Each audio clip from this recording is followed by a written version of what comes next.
My name is Keith Strom, Director of the Foundation, and I guess would be considered the current steward of the Birthplace Museum and Foundation itself. And first I should say, I honestly don't know if any of us would be here listening to me if not for Scott Schwar. Absolutely.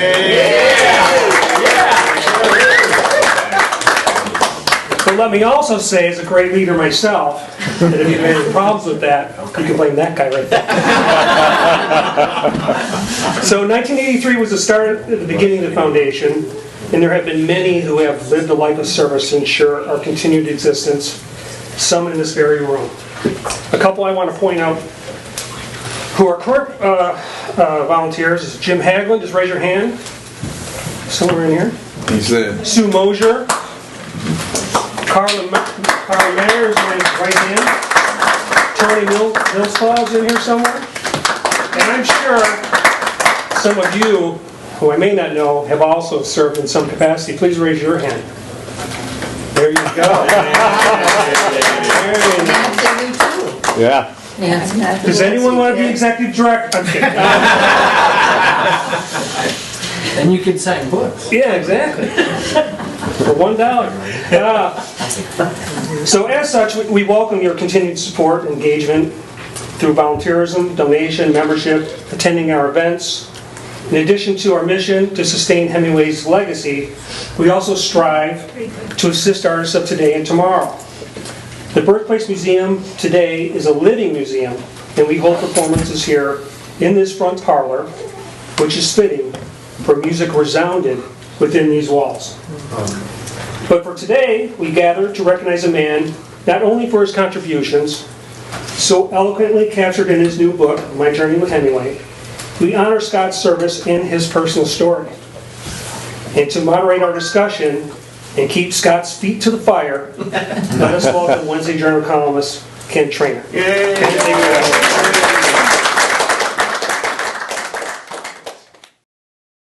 Thank you all for coming tonight.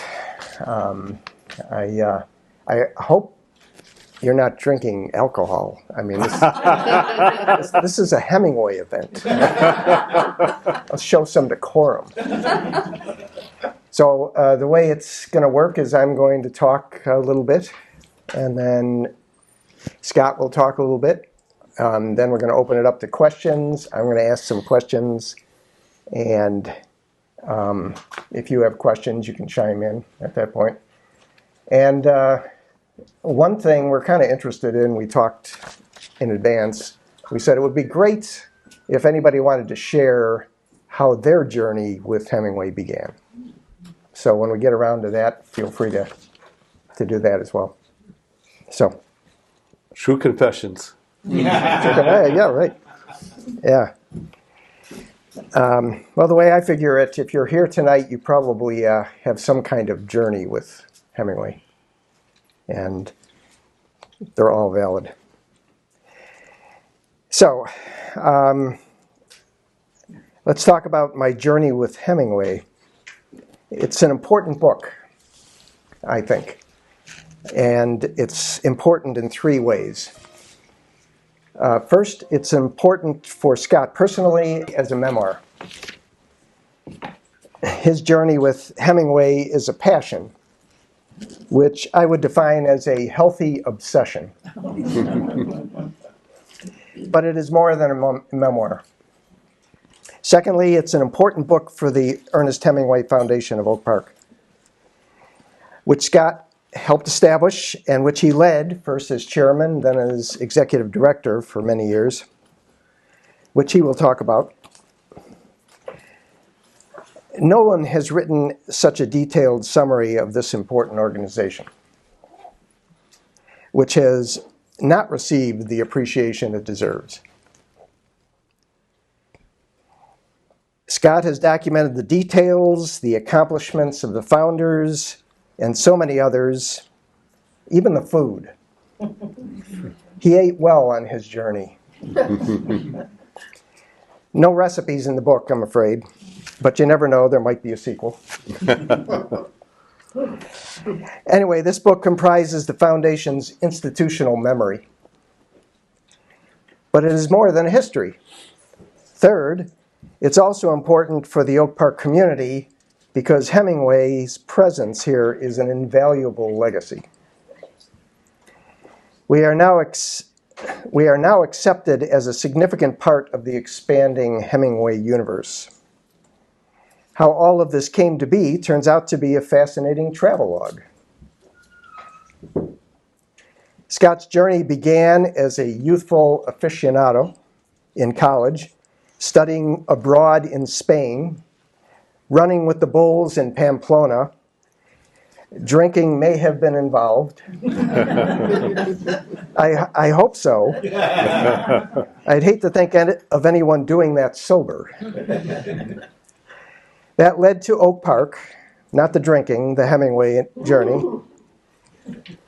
where Scott and the fledgling foundation took on the difficult challenge of getting Oak Park to take Hemingway seriously and getting the Hemingway world to take Oak Park seriously. I'm not sure which was the bigger challenge. Actually, I think I do know which was the bigger challenge. But it eventually led to Scott becoming a travel planner and provider, an adventurer, exploring Hemingway's world firsthand, acting as a guide on a worldwide Hemingway safari, accruing a unique skill set along the way. Hemingway led a remarkable life, and Scott has enjoyed a remarkable parallel life. His personality made him the perfect person for this journey. His attention to detail, his openness, his capacity for connecting with people, his ability to build an organization. He was the right person at the right place at the right time. I think Hemingway would have enjoyed meeting Scott Schwar. Certainly much of Hemingway's extended family did. He established relationships with most of them and considered most of them friends. They returned the favor. Oak Park was good for Ernest Hemingway. He was formed here. Without this community's influences, I wonder if he would have become the writer that he turned into. The community provided the nurture that his immense nature needed. And Hemingway, in turn, was good for Oak Park. The fact that two of the dominant cultural figures of the 20th century, Wright and Hemingway, emerged from this village cannot be mere coincidence, and it should never be taken for granted. This book covers a narrative that this community cannot afford to lose track of. Thanks to Scott's efforts, we have a record. Scott's journey with Hemingway was a genuine calling. Others have felt that same calling.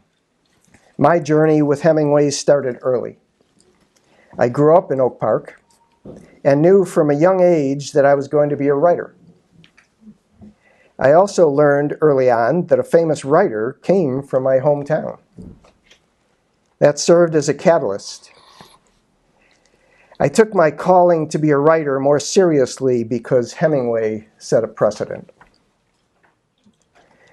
But it wasn't until grad school that I read The Sun Also Rises, 100 years old this year. And like Scott, I was smitten by the trout fishing scene in the mountains following the San Fermin festival in Spain. Hemingway, I realized, was more than a famous writer. He was an artist who could capture the beating heart of life itself. Hemingway never came home again. Maybe he took his contemporary Thomas Wolfe too seriously. But I came home again after 20 years living elsewhere. And when I got home, I had to come to terms with this figure who had been only a vague role model for me once upon a time. I found myself in the unique position of being able to chronicle the one destination that Hemingway did not really attempt to write about. Part of my chronicling involved writing about the efforts of the Hemingway Foundation, and Scott was one of my main sources. which led him to invite me along on their trip to Cuba in 2000, turning my literary journey into a literal journey, one that broadened my narrow mind. And ever since, I have made it one of my causes to help Oak Parkers and others overcome the biases and begin to appreciate this fascinating, complex literary giant. So I thank Scott for writing this book. It's a fine journey and an entertaining read. I also thank Morris Buskey, Red Griffin, Ginny Casson, Roy Lavacek, Jeanette Fields, Barbara Ballinger, Elsie Jacobson, Kim Quarles, Chuck Bednar, Alan Baldwin, John Barry, and so many others. And now Keith Strom for their efforts to keep Hemingway's Oak Park legacy alive. And after I finally give Scott a chance to talk, I have a few questions to ask him. But in addition to any questions you have, as I said, I would love to hear you talk about where your journey with Hemingway began. So with that, I'll turn it over to Scott Schwar. Well, thank you so much. That was nice. I'm glad to hear your journey. We talked about it at the bar, but I didn't hear it yet. So. The bar, you don't remember. Yeah. Hemingway's, we were allowed. What a day for Chicago. Yeah. The presidential Obama Center opened up today. Yeah. And to let you know, too, as a side, the only author whose personal library and museum is in a presidential library is Hemingway, in the John F. Kennedy library. That's where the Hemingway archives are. And the person that is running it, Hillary Justice, was a board member of this association in the early 2000s. So we have the connection even today. That came through today. That was kind of nice. But I think thank you so much. But I want to thank so many of you for coming. And I see some friendly faces. Kevin Harrington and Lane that were so part of it. Nancy Lavacek, photo in the book. Kathleen Spale, head of the archives. I think Carrie there, Bacone. The archives, we have archives, when the Hemingway Museum closed, it didn't disappear, it went to the archives. So all those materials that we collected over the years from the Sanfords, from Waring Jones, from Frank Lawrence, they came over to our library. So it's being digitalized now, so researchers around the world will be up on the researching third floor, right? Up on the third floor, yeah. You can make an appointment to see any of these things, including the Dear John letter. That was in our attic for a while. Marion Russinak, who was executive director for a while. Nancy Shostrom, who is a board member. Nancy and Jerry's daughter-in-law was just the head writer in residence here. Mark Blessoff. He and I took two girls' softball teams to Cuba together. So he's got the shirt to prove it. Yeah. Rhonda Harsh, my good friend Richard Harsh. If you read the novel, you'll see that how much he shows up in it. But Rhonda traveled to Cuba with me and has been a dear friend too. So, and Lisa Grayhill is my business partner from Cuba Tours for You. So I thank her for coming tonight too. And she has. I never went to Africa, but we tried to sell it and we did sell it to a number of people at one of the Hemingway Society conferences. That's her specialty, Africa safaris. So if you ever want to go on a safari, talk to her. But so many friends I see here, and I also want to acknowledge, of course, my wife, Charlene.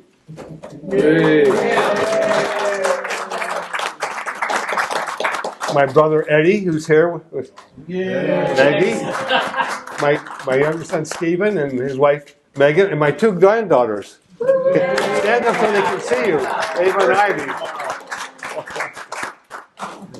So thank you so much for coming. I have neighbors here that we know and people I don't know, so hopefully I can get to talk to you later. I just want to say thank you. We'll go into the questions, but I just want to thank you all for coming tonight. Thank you so much.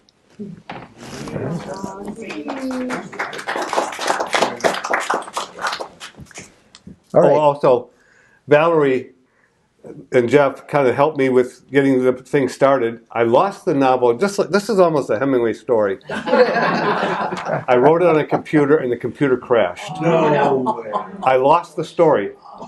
I had 2 people work on the hard drive. They couldn't find it. And Valerie, I sent her a copy. She sent it back to me, and I was just going on a recuperation from a surgery, and that was the impetus to get it done. So thank you so much. She had it on purpose. Yeah, she had that first draft I sent to her, and that was when she sent it back to me. That got me started again. If you know the Hemingway story, he lost all of his first drafts. His wife lost him on a train, and he had to start it all over again. So, Was he able to recreate them? I don't. Well, there were some stories he talked about that I don't think he recreated, Okay. but I think he did say writing a second draft is much better. Yes. He always said the first draft is always tough, is always bad. Right. He always Right. did say that. So. Well, I have a question for Lisa. There's still snows on Kilimanjaro? There are, but we better go soon. Yeah. Yeah. Anyway, so I'm going to ask questions, and feel free to chime in if you have questions. And like I said, if you want to talk about your journey a little bit, that would be great. But I would like to hear a little bit more about the ordeal of writing this book. I mean, you gave me the longer version earlier, and you went through a heck of a lot to get this book written. Well, I don't know about that, but it did seem like it came at the right time. Yeah, You know, well, a couple things. I wrote it for the family, of course.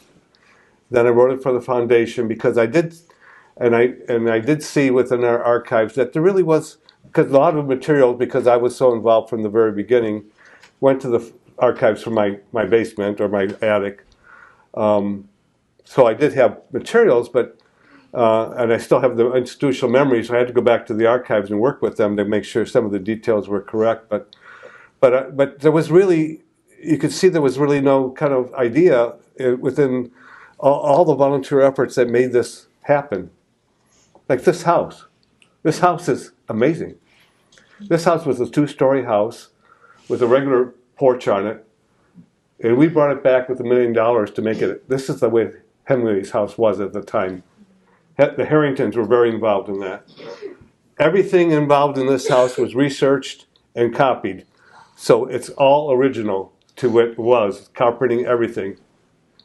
We knocked down what we didn't even know there was. We went in that room there. We knocked down a wall, and we had black asbestos coming down on us. It was a kitchen, and then we found it was a fireplace in there. So one thing after another. This house, but this is for me. It's a great tribute to Hemingway's family because right across the street was the Hemingway family, very strict, religious family, and here was the English family. And they danced and they sang and played music.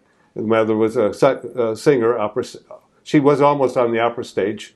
She just had problems with her eyes, otherwise she would have been. She was on the stage for a while. But so this house was where Dr. Hemingway then started his practice. This house is where the mother was. He helped with the mother that caused the marriage to kind of blossom. And so this house really is a special tribute because this is what Frank Lloyd Wright rebelled against. So when you come to Oak Park, you see a Victorian house, and then you see Frank Lloyd Wright's reinterpretation of what architecture should be. I think that's perfect for Oak Park. Yeah. So not only for Hemingway, it really helps Oak Park with Frank Lloyd Wright. Yeah. And many of the volunteers we had we worked both groups. We helped each other. And I want to point out that if you go downstairs where the bathrooms are, there is a rendition of this house that we took to the Illinois Senate and House. It's a papier-mâché model done by a Hollywood designer that's still intact under the plastic casing, and just recreated this house. And that was that led us to getting $1 million to finish this house up. So that I also wanted to do this for the board, and then for all the volunteers that you talked about. I'm glad you named so many of them, because today's world we have everybody's on phones. We had to turn our phones off, and we're talking about restaurants closing and bars closing. Who would have thought that Forest Park bars would be closing? And one of the key fundraising projects of Oak Park around the time we were active was West Suburban Hospital. It's closing, and that was like every year they would raffle off a Mercedes-Benz. I mean, to keep that hospital going. So I think what the volunteer spirit of all the people that put their time and effort into this, and I could say this later. I'll say it right now. When we had the opening ceremony for this house in 2001, when we kind of opened the doors, we had events here. We had every room had a thing for kids. We had tickets you had to kind of stamp, and we had characters in each room. We had an outside tent with music and all, with Victorian sandwiches, people dressed in Victorian gear. But we had to take out a long page, two-page ad, small type, with that we thanked all the volunteers. There were that many volunteers that worked on this house. And that's just this house, not including the museum, the fiesta, the running of the bulls, the steel day, all the other activities. So the volunteer spirit of Oak Parkers has just been amazing. So that's been part of it too. So Yeah. and I did it for me, reading Sun Also Rises. There's a spiritual part of that. Many people, I was talking to Nancy today. She teaches it, but some of the people have missed the very Catholic and spiritual part of that book. He's talking about the people from after World War I that lost everything, all their ideals, and just kind of drank themselves away. But he's trying to find in nature and religion some groundwork to hang on to. And I went through some illnesses and surgery, so it was a good book for my pilgrimage at that point too. So that was good. So let's go on. And when he talks about Catholic, he's a Lutheran, so he's not proselytizing. Anyway, I was amazed by how much detail was in the book. And you said you didn't keep a journal, you didn't keep a log on your trips, or... Well, I was lucky with my junior abroad. I sent letters home.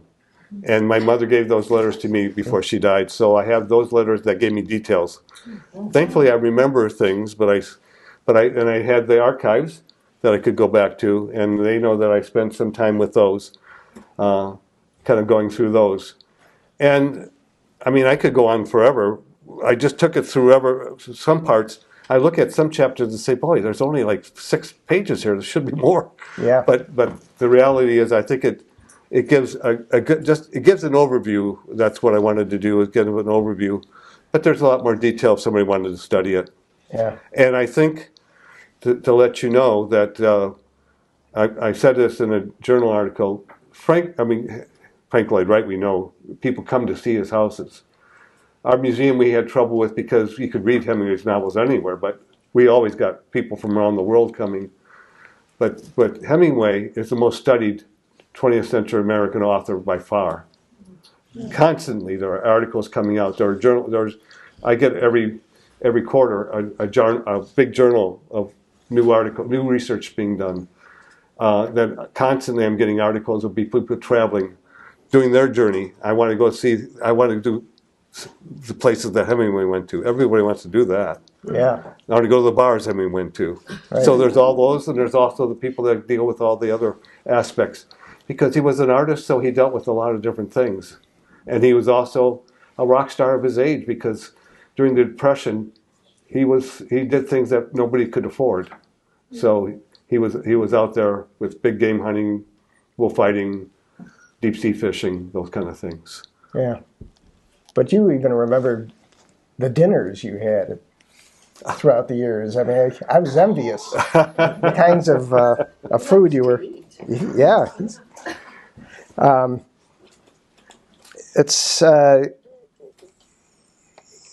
So you didn't really have this all planned out. I never expected to write this journey. No. Yeah. And I never expected to be on this journey. I had a career in association management, And part of what I dealt with was kind of coming to grips with that. Part of that journey with me was I was kind of doing well, American Medical Association, one of the first classes of certified executives, and then I came into the passion of Hemingway, and it kind of took over. And I was doing two jobs for a while. When I was executive director, I was still working for a medical society. They understood it for a while, and then they didn't. But then I kind of realized maybe the other journey wasn't what I really wanted. Maybe I was introduced to travel through Dr. Luis Vasquez, and I just was at his memorial service last weekend. Oh my gosh! At 90, he died, and he and I traveled to Cuba. We had a company that during Clinton's last years, we got a Golden Airlines, a small airplane that could legally go to Cuba, and then that's how we took the first group to Cuba. So Kevin Kircher and a couple of us went over to Cuba in May of that year. In November, we came back with 36 people. So, but Luis, he's a guy who did a cardiology. Then he had travel. I used to go up to Gurnee, his office, because his wife had a big firm that dealt with mental health issues for post office and other places. But we shared office space. But then when he retired a third time, in his 70s, 600 miles north of Lima, near the jungles of Peru, he established a hospital. He was bringing doctors up there and established a major hospital with health care for all of northern Peru. So a unique person. So yeah. So people like that, when you meet those on the journeys, you were just very excited for. Yeah. Was there a moment when you realized this is my life? I guess when I wrote the book, I came to grips with it. I guess this is where it ended up, and I guess I'm happy with it. That's kind of what I wasn't sure, but I was happy with it then. You could have asked your family. Yeah, family may have a different story. You're right. Stephen's been a part of that too. Yes, well, it'd be interesting to get your points of view. Some of these questions I can't resist asking. What would Hemingway think of Oak Park if he were alive today? What would he say about the broad streets, narrow mind quote? I know that was so wrong. That was wrongly attributed to him. If he knew that it was attributed to him, what would he say about it? Do you have any idea? Well, first thing, I think he'd be happy with Oak Park today because he was an international citizen. He dealt with people very, very one-on-one, and working as an electoral judge for many years in this community, we're like 80% voting in presidential elections. We're very involved. I think he would be happy with that. If somebody told him broad lines, narrow minds, he'd look at you with a blank stare. Mm-hmm. He would have no idea what you were talking about. This is a comment that came out later that we had to really deal with because no scholar really dealt with Oak Park because of that. It took us about 9 years to get over that. Before any time they mentioned Oak Park, it was broad lines, narrow minds, and then after a while, and something. And finally, we got rid of that because he had a very normal childhood here. His son kept talking about how much he appreciated the high school. When Patrick was here, he said, the part when I was here for the centennial was visiting the high school rooms and seeing where my dad learned. Michael Reynolds said that he was sent out from here ready to take on the world because of his education in Oak Park. He didn't go to college. He went to become a reporter at the Kansas City Star before going to World War I as an ambulance driver. You said he kind of, at some point, gave Oak Park a pass on writing about I did say that because that was attributed to him. He did say that, and I think that's because if you know Hemingway and how he wrote, he would usually take real people's names. Mm-hmm. He had a good ear for conversation and for events, so after a while he changed the name. But if you read and he never threw anything away. That's why he's the perfect person to study because they have everything. There are 47 endings to Farewell to Arms. And he kept them all. They kept them all, and they're all in the library. We had them all on display at one time in our museum.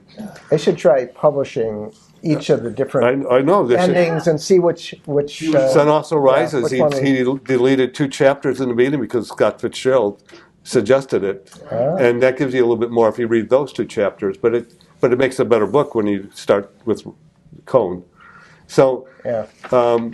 so he would look at it and say that he had a great childhood here, a normal childhood. He had Michigan in the summers, but that to him was just summers.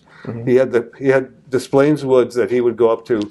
He would hike up with Lou, because we dealt with Sue Crest, who went to high school with him, Ray George, who went to high school with him, and Lou Clarahan, who hiked with him to Michigan and up to Lake Zurich, where you lived for a while. They would hike from here.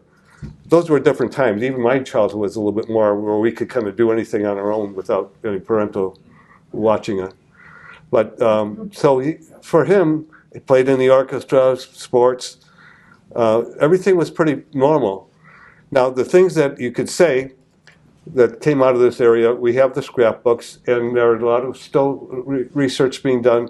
His mother did dress he and his sister Marceline as girls for the first couple, for like 4 and 5 years old, They were like and a treated year them as apart. twins. Yeah. So a lot of people are still researching that part of his.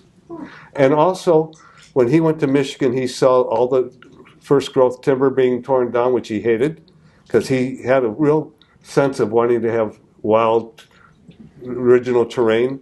But he'd come back home, and all that timber was being used to tear down the prairie to build homes here. So he saw Michigan being destroyed to build homes here, and both places were being destroyed. So that part bothered him a lot too. So those 2 areas, things from his childhood, I think would be things he would kind of remember. But as Broad Lines, Narrow Minds, he grew up in a time of he worshipped Teddy Roosevelt. Teddy Roosevelt was a war hero, conservationist, big game hunter. His first safari was almost like Roosevelt's safari. And then there was called the masculine Christianity that was being practiced at the time. Everything was about kind of being more self-efficient, sturdy young men who take on the world. Teddy Roosevelt and his masculine Christianity, those are the kind of values that were in Oak Park at the time. Okay.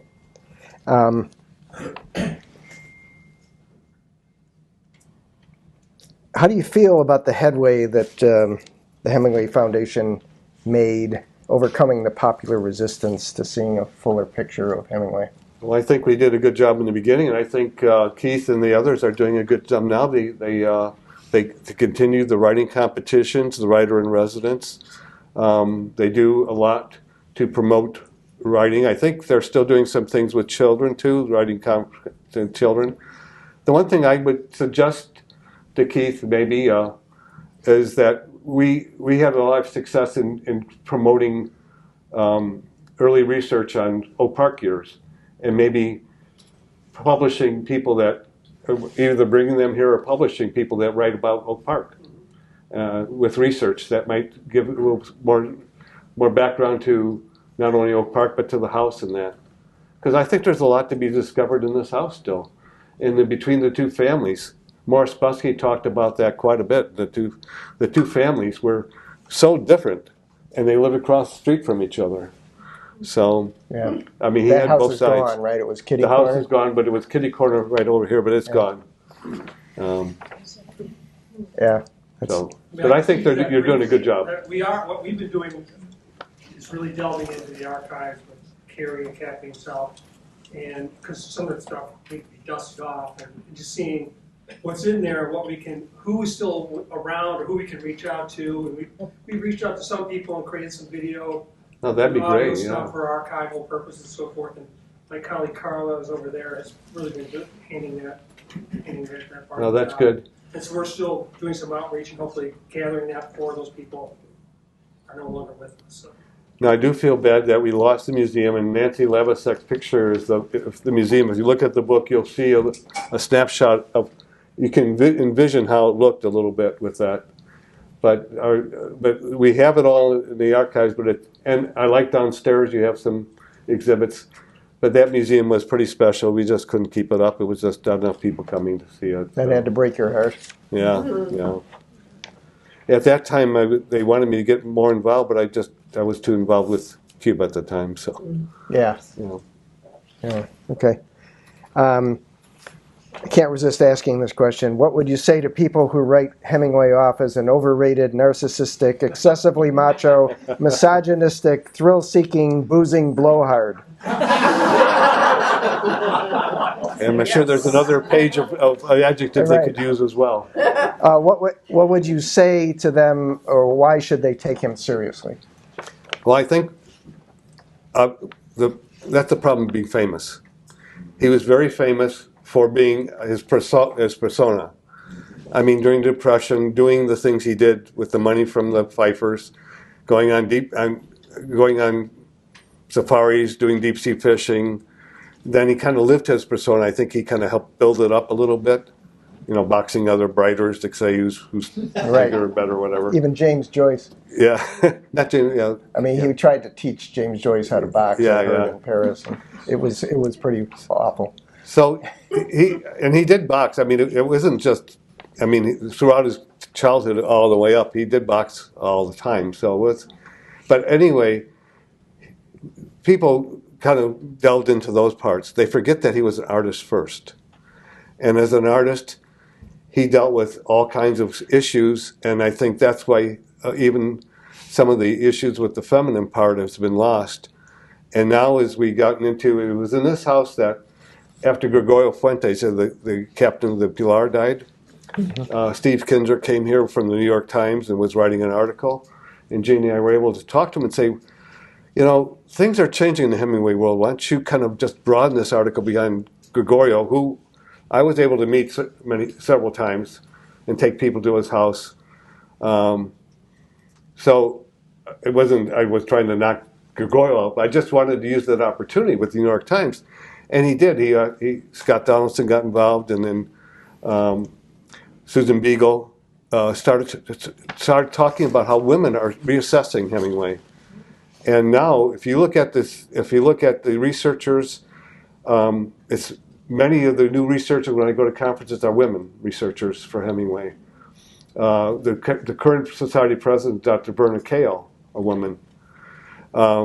Hemingway wrote in his short stories about date rape, abortion, sex change, coming out as a lesbian, all kinds of things that people forgot that he dealt with on a sensitive way, and loneliness, trauma, all those other things, of course, too.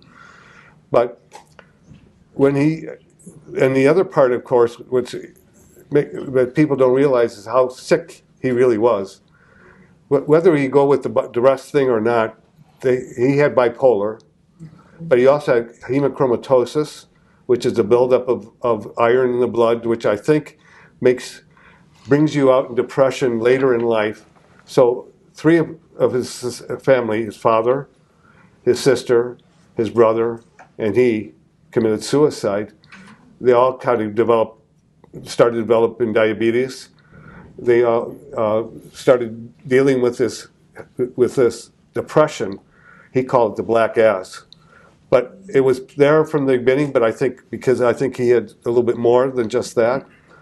But also he had concussions. He was a very active lifestyle, not only getting ahead with boxing, but he was in major plane crashes. He was in light falling on his head. He had major concussions. So how did they treat his depression at the end of the Mayo Clinic? Electroshock treatment. He said, well, great. So you give me electroshock and you kill all the assets of me, my memory. The only thing I have to write as a writer is my memory. And he's taken away from me. So he put on his door the room of a former writer. When he couldn't write anymore, because he was an artist first, he got up early in the morning, wrote, and then then he did everything else in the later morning or evening. But he always got up early in the morning throughout his whole life.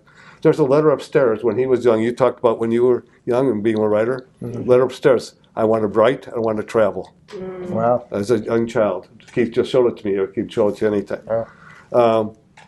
So I think we forget that he was really an artist, and we try to go back to this persona he created, which is fun in many ways, but it also obfuscates some of the other stuff. Yeah, I think people who are stuck on that Yeah, don't sympathize with him or don't think that there's anything to sympathize with about Hemingway, and it turns out there's a lot. right. And then, of course, the gender issues. I mean, obviously, if you were here in the centennial, you know, his son Gregory did turn into Gloria Hemingway. Her son and Valerie's son are my friends Valerie, and it's been into our house. Sean runs the estate now. Yeah, I thought So- that was an interesting point, Yeah. that most of the people who are in charge are That's descended from Gregory, from yeah. Gregory. And Gregory had problems with his father because of the sex issues, but androgyny was a part of the relationships with his wives, and Garden of Eden, when that came out, that really kind of changed people. That was posthumous novel. Yeah. Yeah. Anybody have questions that they want to ask? Sometime over the last 15 years or so, who knows when it was, time flies, there was an event, a summer event in Oak Park that was the combined Hemingway Fitzgerald Foundation that at the time existed and was having celebrations every other year in St. Paul and here. Is this known to anyone, and does it still exist? And it was one of my first, I have only lived here about 20 years. It was one of my first. What you're saying is the foundation for Fitzgerald still around? Yes. I believe it is. Okay. Many of the Hemingway people are also Fitzgerald Society members. Yeah. Kirk Curtis, who I went with to Cuba to look at for to try to set a conference up in Havana, was very big in the Fitzgerald Society. So yeah, there's definitely a connection, and Hemingway and Fitzgerald had a connection that was friendship and also competition in some ways. Yeah. Keith was just saying that the combo thing doesn't happen any longer, though. They used to have a conference together. Yeah. We actually have Okay. we have manuscripts from those conferences and from back when. Okay. Those don't happen anymore. Yeah, I don't think we ever had those two societies here together when I was here. That was. Okay, that was your question. No, I knew about the two, but I don't think we ever brought them together. But everybody that was involved in Hemingway, many of them were involved with Fitzgerald. So Cross-pollinated. yeah. Now we had 1993 at a conference here that really focused on the early years of Hemingway, and then of course during the 1999 we had a major conference here that focused on his whole life. Yeah. Yes. Yeah, my name's Ed. I'm Tiger in the book. I'm Scott's brother. Yeah. And first of all, how come we never knew about any of this crap? I mean, all we knew about running with the Bulls and running and... As a sibling, I can just tell you, you're a sibling. Okay, all right. Yeah, I mean, you know, I knew you ran with the Bulls. We all knew that, right? And we knew you smoked a cigar with Fidel. But you've had Fidel quite a few times. You know? I mean, it's like craziness. Secondly, Dan and I, Papa, right? We were sitting up on this balcony, right? And we were, you know, I smoke my cigars. He's smoking his 7 cigarettes. He's 90 years old. My brother's a big cigar aficionado. Yeah, I love him. But anyway, we're sitting there, and he goes, you know, that's Scott and that Hemingway. And he's just shaking his head. I go, Dad, you know, he loves it. He goes, no, it's his passion, and I'm so proud of him. And he said that. I don't know if he ever told you, Well, but that's, he's so proud of you. And because of that, I'd be so proud of you. Well, thank you. It's it's nice to hear, because I think for a while they were wondering where I was going with Well, between those for a those long career while. choices. Yeah. Yeah, for a long while they were. Yeah. But he Well, thank you. came around and he said the passion, and then I read passion in the book, you know, and then I'm telling Maggie about all this. I'm reading this, and she's like, How come you didn't know that? You didn't know that? So we have a beautiful blended family, started 50 years ago. Yeah. And yeah. so if you read the book, there's a passage about us being on a farm together. Yeah. Those were good, nice years. Yeah. And my introduction was Old Man in the Sea. Thank you, Tiger. Yeah. I once in grad school, for some reason, just on a whim, I wrote a paper on Flaubert in the style of Old Man in the Sea. So I think one of his favorite short pieces was The Parrot or something, if anybody's familiar with Flaubert. That's the extent of my familiarity with Flaubert. But, well, Hemingway was taught that way too, to write in the style of other writers, according to the documents that Don Offerman found. Fanny Biggs would have them write in the style of other authors when they were in high school. Yeah, I even got the Great DiMaggio into it. It was a lot of fun, anyway. But you know that ends up being the style that gets caricatured, and his style was way better than that. I mean, Flaubert? No, Hemingway. Yeah, sorry, a little vague there. Well, yeah, because it's so common now. I mean, if you read Victorian literature and then look at Hemingway, it was a breakthrough. I mean, not crime novels, the killers. That's kind of started film noir. Yeah. Business reporting, all that stuff. He picked up from the newspaper, Kansas City Star, and brought it into his literature. That changed, and then it almost became too common in a way. But he was the one that broke it. Yeah. I have a little aside. Sure. He doesn't think he did this, but he told me he drove by the Hemingway house before he went to pick me up on one of our first dates. And plus, my question is now, when will the rest of the stuff go to the archives? Kathleen's asking that too. You can come anytime. Another couple of truckloads will be great. Yes. If you want to talk a little bit about volunteerism, would you talk about how the Running with the Bulls started in the park? Okay. And the hugeness of Nancy was a part of this a little bit, but we were looking at some pictures. Some of us came to the house beforehand, and we're looking at some pictures, and so obviously Sunhouse Rises affected me, because when we were doing Bastille Days over at the Philanders, and then outside of Philanders, and then Poor Phil's came on a little bit later. Bastille Day was good. I think we had some really interesting things, but it just didn't catch the attention of the people. We filled the street from the alley to Pleasant Street, but so I thought if we could do a Running of the Bulls, that might really. And I felt that Spain and Hemingway more connected. Even though he spent time more, he lived in Paris more, and maybe because I liked Spain too. So, but anyway, I came up with this idea because I had a rib fest during the Rib Fest, Mike Royko Rib Fest. Yeah. Tom Bravani, who was a neighbor of ours, he worked with me and my team, and we won second prize the second year in sauce, but the third year we won for the marketing. And we created a whole beautiful booth. So I knew he could do some things. So I talked with him about, okay, I talked to Jeanette Field. She said, I can't believe what are we going to do? I said, we'll figure something out. So I knew that they trained matadors with the bulldogs. They put horns on a wheel device and rush at a matador, and he plucked his capework. So we came up with, let's make something that kind of looks like a bull, and so Bill Crozier and I would run in the streets every morning, 3 days a week, 5:30 in the morning.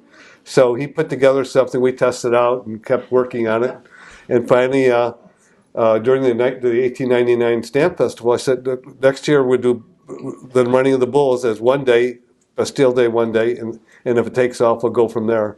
And we ran the Bulls just around from Pleasant Avenue at Poor Phil's, which had just started as a bar about that time, around up to the Lake Street, and then back down. So a very short little circuit. And then we lost one of the wheels on one of the bulls, had to carry it across the line. But it drew a lot of people, and they were excited about it. And then next year we're in Scoville Park. So, and it took off from there. We were getting 10, 12,000 people then. So I think it worked off. And the funny thing is too, the distance from where we started, which would be behind the Chase Bank, or let's say Home Avenue and Lake Street, where we turned the corner down to Oak Park Avenue, was half mile. That's the same route as Pamplona. It's only a half mile. Okay. And I've walked the streets of Pamplona because I ran it when I was younger and I ran it when I was older, and so I know the spots, and so. I mean, it's more interesting in Spain than it is on our Lake Street. But it was so much fun. But it was still, yeah. Had fun. And we set up the bulls, and I was working with the Cervantes Institute at the time, so we're getting a lot of Spanish influence. In fact, World Cup is now. And we had the Spanish consul at our house for our Thanksgiving dinner to kind of build that relationship. Richard Harsh and I, and we worked together in creating this dinner, and it worked out nicely. And he invited us, so I was at the World Cup opening when it was 1993, when it was here in, it was Germany versus Bolivia, I think it was the time. Soldier Field, so was that game. So, but anyway, but also we got Iberia Airlines involved, so we made it so that it would be like your interaction with the bulls. So we carved a little thing in the holes in the head so that when you ran with the bulls, and there are some pictures I have, I don't know if I didn't put it in the book, but it was showing people reaching over to put the raffle ticket into the head of the bull. And once the bulls got into the pen at the end, each bull would have a prize, a couple prizes. You know, one of them was, I remember one year was a basketball signed by the Bulls. And then the top trip would be a trip to Spain. And then in 1999, we had a trip to Spain and Key West. Wow. So it was a great thing. And Nancy and Jury know about it because they lived a little bit too. So that's very good. So was 1999 kind of the last hurrah? We did it for 6 years, from 1990 to 1995, and then we always had rain. It was July. Obviously, it was always for his birthday. What we always did was Hemingway's birthday was the key event for early Hemingway days. We'd always have a speaker, conference, or whatever on his birthday, sing happy birthday and all that. But we'd also have these festivals would be on his birthday, so celebrating it. And we'd always have one day of rain. Yeah. So we could never seem to get into a big profit because we'd always have one rainout day. Yeah. The bulls never got affected, but we did. Well, and the key was how many volunteers you needed. And at that time, people got burned out. And the village wasn't as supportive. Well, after 1999. But 1999, we had enough volunteers, but yeah. But they were worn out. But that was the trouble. Of course, by 1999, many of us had been together from 1980 to 83, 84 to 1999. Jenny came a little bit later, but Barbara Ballinger was there, Roy was there, Red Griffin was there, Jeanette Fields was there. So we were all kind of going through 15, 20 years. Mm-hmm. And so by that time, that centennial birthday was the big celebration. It was a week long.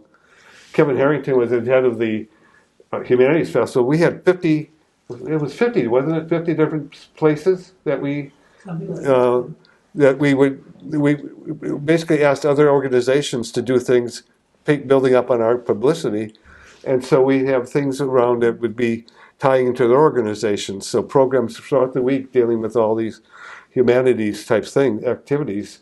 And then, of course, we had a conference. We had the birthday lecture.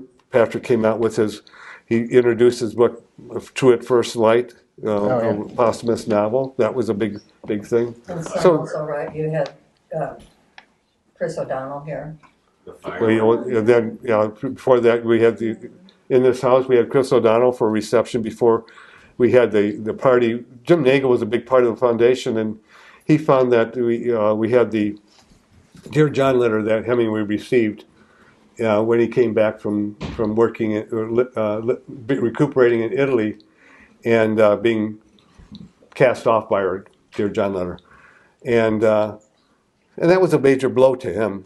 And so Jim Nagel and Biard, that was basically in the hospital with him, they came together with a book based on this letter and the nurse and such. And they did a movie on it. And the movie, Chris O'Donnell came and did some research. Shar and Stephen were in the house, the boyhood home with Chris O'Donnell. Eileen Burns was a character, and she She was a great character for many years. Always tell me, said first couple of years they wanted me to live forever. Then after we bought this house, now they want me. they wanted me to die. Now they want me to live forever. Because we couldn't afford two houses. But anyway, that was a major activity because it was a Midwest showing. We had Klieg lights, so we came out of here in tuxes, and you could see above Lake Street. It was a cold January day, below zero, and Klieg lights were shining in the sky. And we go up there at the Lake Theater, and there's a red carpet, and we had limousines letting the people off, and people dressed in World War I uniforms and nurse outfits passing out drinks, and everybody in tuxes. It was. I don't know if Lake Theater has ever done anything similar to that. Chris O'Donnell's parents, Stephen. Yeah, they were all here. Yes. And Anna Schlemsky and Tim Mason Gamble, who were also in. Yeah, and Klumsky was a childhood star, and Mason Gamble was Dennis the Menace in the film, and we had them here too. So they were part of it with them. So we had 3 movie stars. Sandra Bullock wanted to come, but she just couldn't at the last minute. That would have been nice because she did a movie called Wrestling with Hemingway that I really liked. Yeah. So it was not. Oh, yeah, go ahead. I was just going to say, when you're talking about the movies, one of the things, since I confess, I did not read any of Hemingway's books before seeing the film fest that was done in the 80s. So I'm going to say it was around 86, 87. Yeah, your dad was a big part of it, yeah. Yeah, and that was fantastic. I love that. Yeah. Because then I went every night and I saw all the different films. Well, if you read the book, I think that after that Roy was the mover and shaker of that. He got us all involved in the movies, and of course when we came out with the movies, we found out we couldn't find it. Many of them were out of print; they weren't being shown. We had to go to Gregory Peck to get a picture, one of the shows of Kilimanjaro, which led to him inviting us then backstage with him at a event when he was doing a show later on. Nancy and Shar and I were there with the Quarrels, and I have what I think is kind of a cute story with Gregory Peck. But anyway, you can read the book for that one. But your dad was very good for that. We're supposed to sell books here too, you know. That's right. And the stamp. Well, the stamp, of course. Elsie Jacobson, and Elsie was another mover and shaker in town that worked with the United Nations quite a bit on many of their projects. And she had been working with her stamp collecting husband for many years to get a stamp. Well, about 2 years before 1989, her and I got involved and we set up a committee for it. So when finally they gave us a stamp, but they made Key West the place. Oh. So I met with Jeanette. We got a public relations campaign going where we wrote a letter writing campaign from the community. I flew to Washington within a day or two and met with the postal officials, and we got the stamp moved so that we got the birthday. They were done 2 or 3 days beforehand, but it was done here with his family on the birthday. So it was perfect for us because that stamp ceremony brought us in contact with the people who were going to give us the museum stuff, the Sanfords, Waring Jones, and others. That after they saw the stamp ceremony, they were willing to give us their collections. And Marceline, Jim Sanford, John Sanford were the children of Marceline, who was the older daughter, so she got a lot of stuff from the Hemingway family. So a lot of stuff that was in this house, or activities that she had, came to her. And then Waring Jones got a lot of stuff from behind Sloppy Joe's bar in Key West. And Frank Lawrence just collected movie memorabilia from all over the country. Seems like the 90s was kind of the golden era, but were you totally exhausted all the time? Or you and the other I guess people? I did. You know, I said I was were working 2 busy. jobs, but I did okay, I guess, with it. And you know, there's still, if there was one thing, would like still a couple of things to do. I'd still like to go to Hemingway Society conferences. They go around the world every 2 years. We held the off years in Cuba. We held coliquillos so that scholars could come to Cuba, and then the years we still did something, but we always worked with the society for that. So, but they go to places that are exotic, so that's fun. I wouldn't mind taking that a week or two on the Camino de Santiago from Sun Also Rises. I like that. Richard talked to me about his week on that travel, and I've read about it many times. But I guess the one unfinished dream I have, and I worked at it, was to. The Society talked for years about having a Hemingway Society conference in Cuba, and I worked with the Cultural Ministry in 2018 and 17 and 18, and we developed a program that was great. I mean, the prices were good. Everything was good except that we had Trump in office, and they couldn't trust that something would happen if we had a conference, that something might happen and we'd lose it all.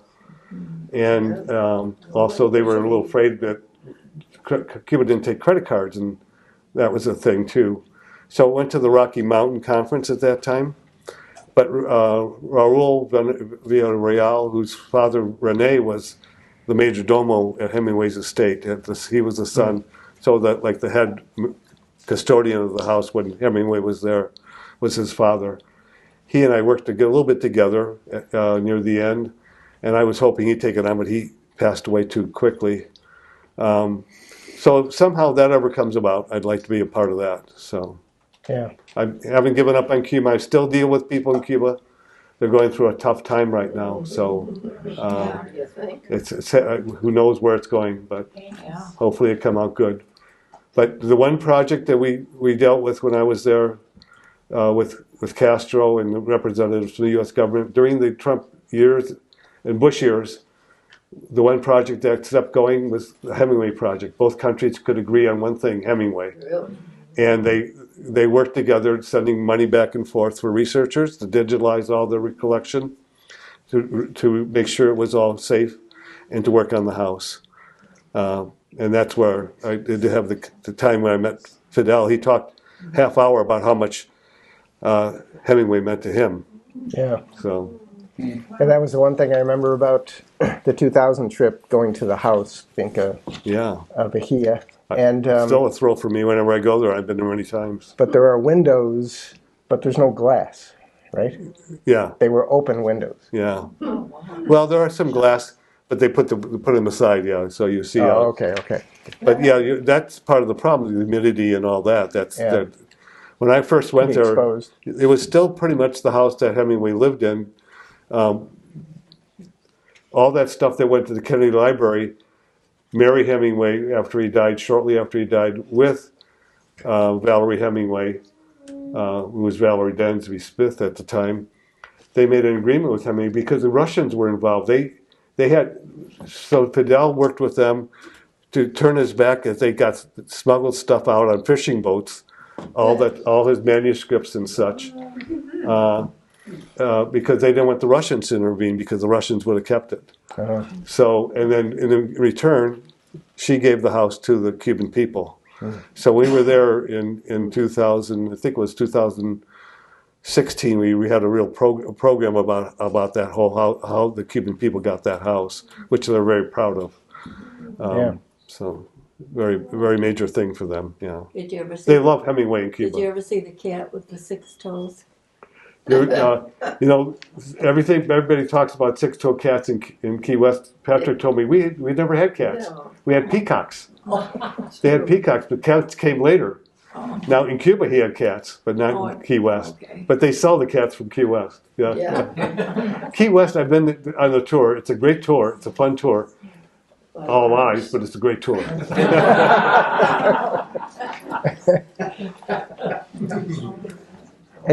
Yes. Scott, you know that the nurse that the Hemingway, the character in A Farewell to Arms, falls in love with is from Chicago, or the real person on who she's based. Can you tell us something more about that?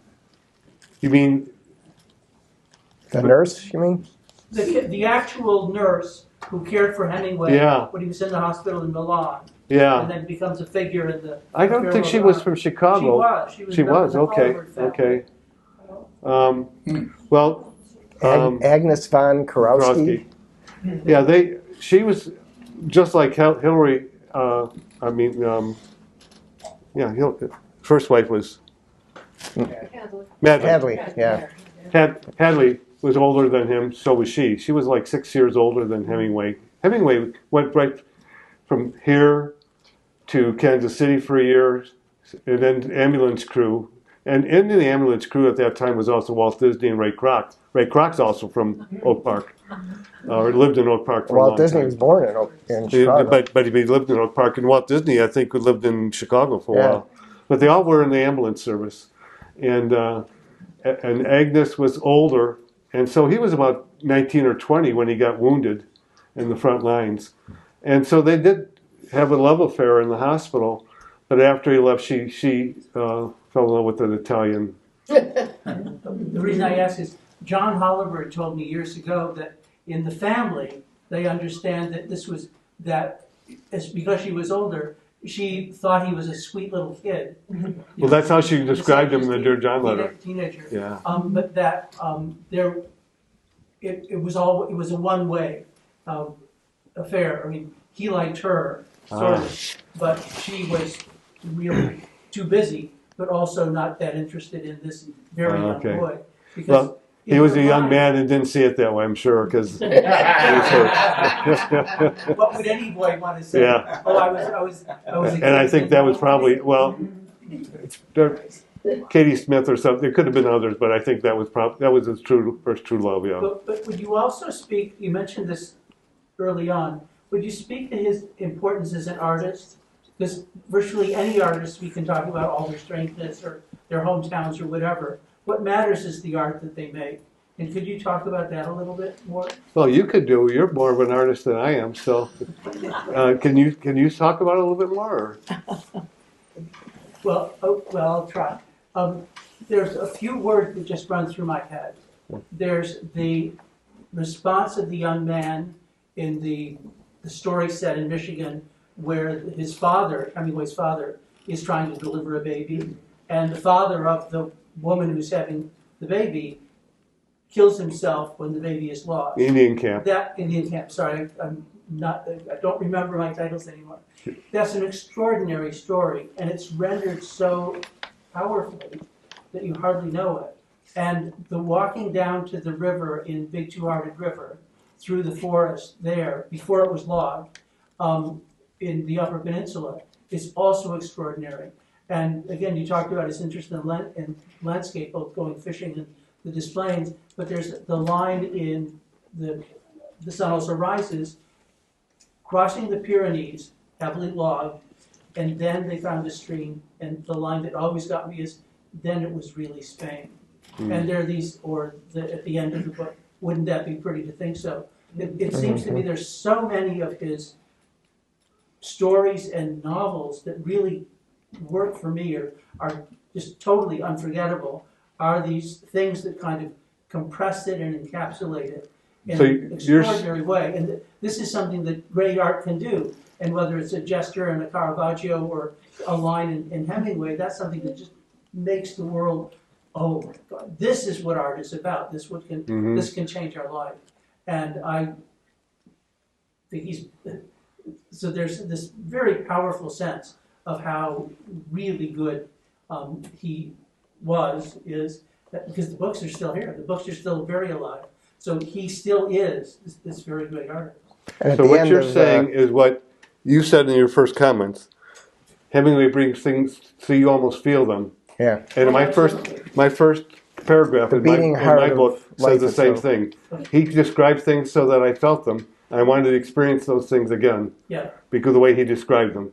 And that's the art that he had. Well, and that short story of his. Whether it's the iceberg theory a little bit or whatever, how he left things out, but whatever he did, you could feel it once you got into it, and that was really powerful. Yeah, the way Indian Camp was presented in the Ken Burns series. I don't know if you remember that. They had the film, and people rowing the canoe, and the end of it really got me, which was the boy says, and he decided live forever, that he was going to live forever. Yeah. And if you read Indian Camp, many people don't, but you should read Three Shots.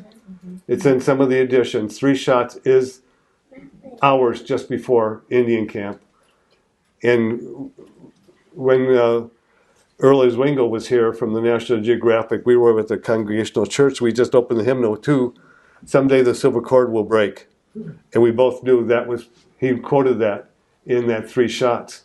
Because he was fearful he was going to die, and he was scared, very scared as a kid. Right. By the end of Indian Camp, which also has George in it from his real estate uncle, we can go into a lot of stories about that too. Yeah, but and it wasn't like a kid deciding he grew up real quick, live forever. He was very sure that he would live forever, something like that. Yeah, He wrote that story. He does.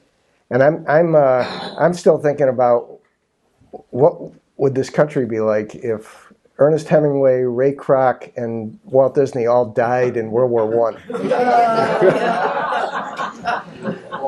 That should be a very different country. Anyway, anybody else have a? I know everybody's getting a little bit antsy. I think so. Steve? So I do have a question at the end of this. But being a son of a Hemingway enthusiast, where I really didn't know what Hemingway was when I was a child, but I knew how passionate my dad was. And I knew that we did some really cool stuff throughout the years from it. Like you said, that Thanksgiving dinner. I mean, when you said that, it just brought me right back to that night. Some of the other things that I would hear you talk about. I mean, I ran around this house when I was these kids' ages. So Hemingway has been a part of my life. As much as I didn't really care for him because I was like, it's my dad. I want my dad around. But I am so proud of you and everything you have done. You are like the most interesting man in the world. Thank you.